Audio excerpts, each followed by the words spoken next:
The year is 22 BC. Herod the Great, king of Judea, who was crowned in Rome, is keen to strengthen the commercial ties between the Roman Empire and his kingdom. In his vision, Herod imagined a deep-water harbor to shelter ships from across the empire.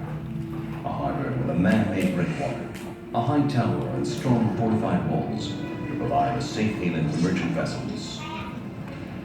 This was a revolutionary project, ambitious in scale and unique in the region. His dream Herod named Caesarea.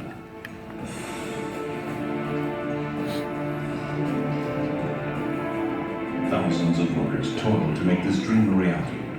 Enormous wooden caissons are sunk into the sea to form the foundations of the massive breakwater.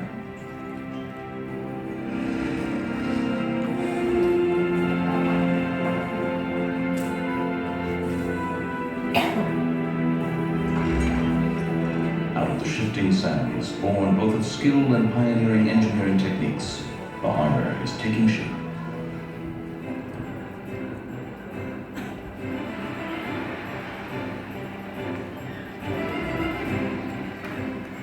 In a dozen years, Herod's dream has become real.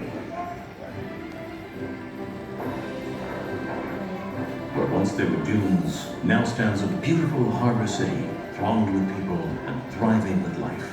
Ships carrying rich cargoes arrive from all corners of the empire. The elegance of Caesarea is admired throughout the region. Merchants and workmen are everywhere. Towering above the harbor, the fire is burning bright on the Drusian Tower, bringing ships safely to port.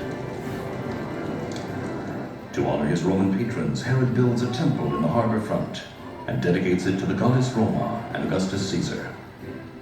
In return, he gains the trust of the Roman Empire, and his reign reaches as far as Syria.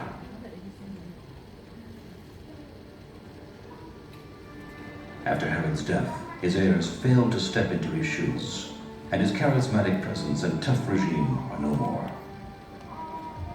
His successors fade into the mists of time, and the Roman hold on Caesarea grows stronger.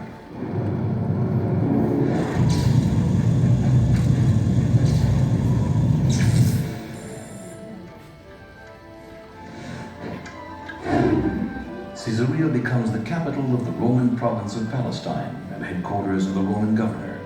The deep-water harbor is a source of income and employment to the flourishing city.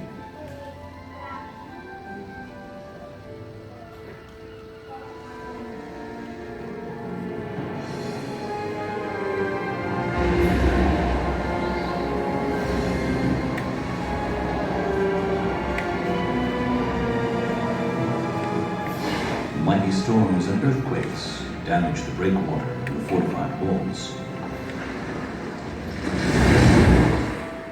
Yet the city stands and attracts Jews, Christians, and pagans alike. A Jewish community develops in Caesarea and becomes one of the most dominant in the land. Its centers of education and knowledge draw numerous scholars. Many entertainment venues are established in Caesarea. Theater plays and horse races draw huge audiences.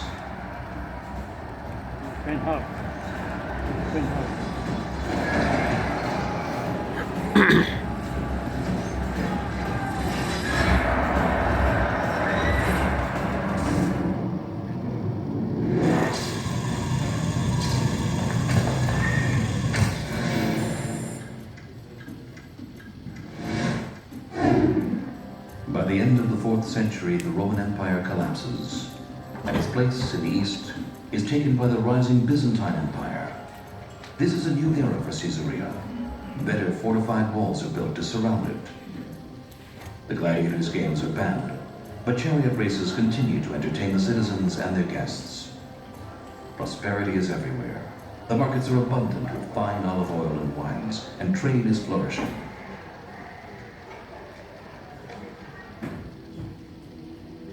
Christianity becomes the official religion of the Byzantine Empire. The temple of the goddess Roma and Augustus Caesar is torn down to build in its place an amazing octagonal church. The city's wealth is clearly evident in the richly designed and decorated church. Alas, man-made work cannot survive the forces of nature for long. Severe earthquakes continue to hit Caesarea.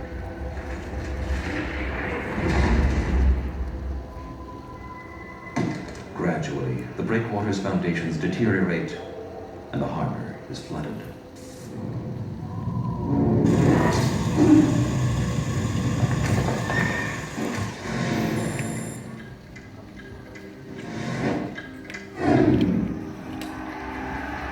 In the 7th century, after many battles and a 7-month siege, Byzantine Caesarea, which was one of the most prosperous and fortified cities in the land, falls to the Muslim hands. A mosque with a magnificent arcade facing the sea is built where the Roman temple and the Byzantine church once stood. When the city's great harbor finally yields to earthquakes and storms, Caesarea becomes a sleepy town and its ruins turn into marble quarries.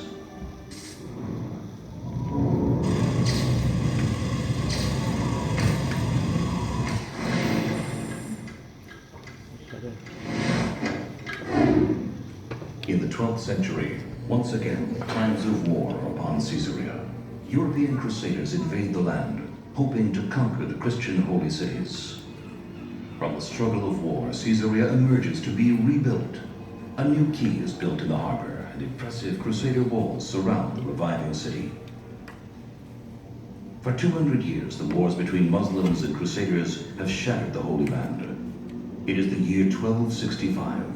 An immense and powerful Muslim army is approaching Caesarea's walls, led by the Mamluk Sultan, Baybars.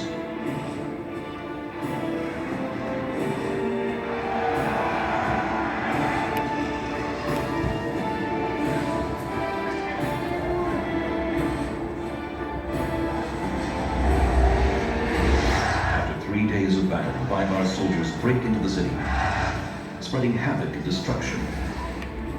For the first time since its foundation, Caesarea is thoroughly demolished. Sultan Baybars does not rest until he razes Caesarea, wishing to wipe it from the face of the earth. Caesarea fades slowly into the realms of dream and fantasy from which it was created.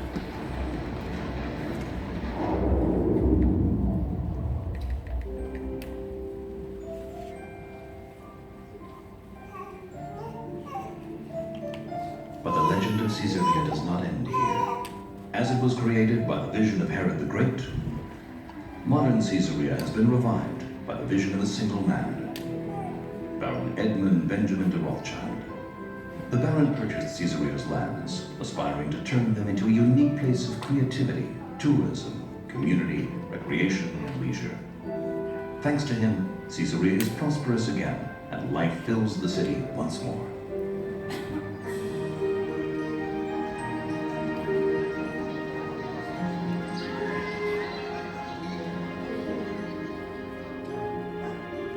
Today's Caesarea combines an industrial research and development park, a leading community, together with some of Israel's most beautiful tourist sites.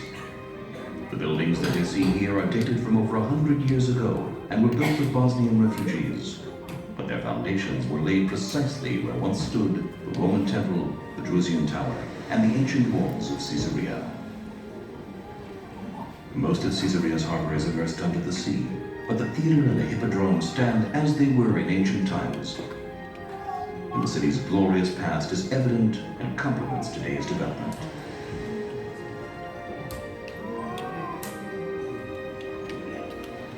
Thus, through thousands of years, Caesarea stands, a city made from dreams. A city where past, present, and future are combined together in perfect harmony.